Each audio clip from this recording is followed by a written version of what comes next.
এখনকার বিশেষ বিশেষ খবর হল কলকাতার গার্ডেন রিচে নির্মীয়মান বহুতল ভেঙে অন্তত 2 জন প্রাণ হারিয়েছেন, আহত অনেকে।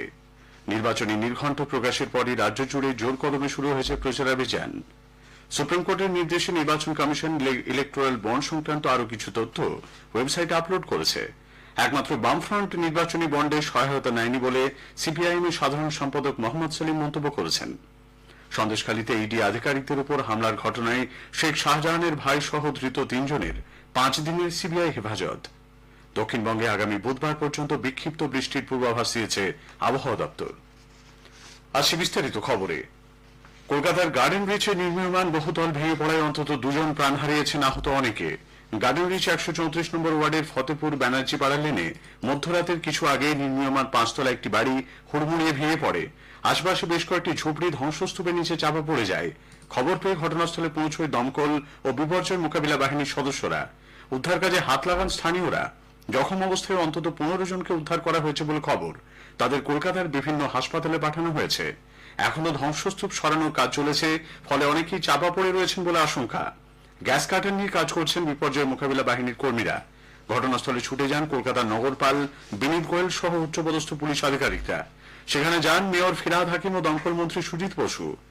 বিজেপি যুব মোর্চা নেতা ইন্দ্রনীল খাও সেখানে যান। তিনি বেআইনি নির্মাণের জন্য প্রশাসনের দিকে অভিযোগের আঙুল তোলেন। কলকাতায় আমরা দেখেছি, সে গার্ডেন রিচ এলাকা বলুন, তপসি, আতিল জেলায় কিছু কিছু জায়গাতে এত ইলিগাল, এত অবৈধ কনস্ট্রাকশন, কোন রুলস রেগুলেশন কিচ্ছু মানে না। কত মানুষকে আজকে সংখ্যায় দিন কাটাতে হচ্ছে। এখন অনেক মানুষ ভেতরে নিচে বিল্ডিং এর নিচে ফেসে আছে। আজকে যদি প্রপার সিভিক ইনফ্রাস্ট্রাকচার থাকতো, সিভিক সিস্টেম থাকতো, রুলস এন্ড রেগুলেশন যদি সঠিকভাবে মানা হতো, কলকাতা পুলিশ যদি সঠিক নজরদারি করতো, তাহলে কিন্তু এই দিন এই রাত এত সংখ্যায় কাটাতে হতো না।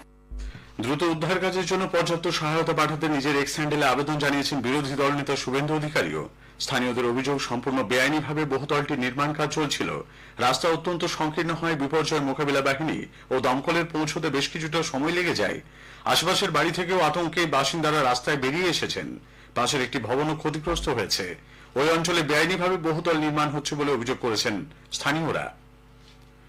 নির্বাচনী নির্ঘণ্ট প্রকাশের পরই জোর কদমে শুরু হয়েছে প্রচারাভিযান।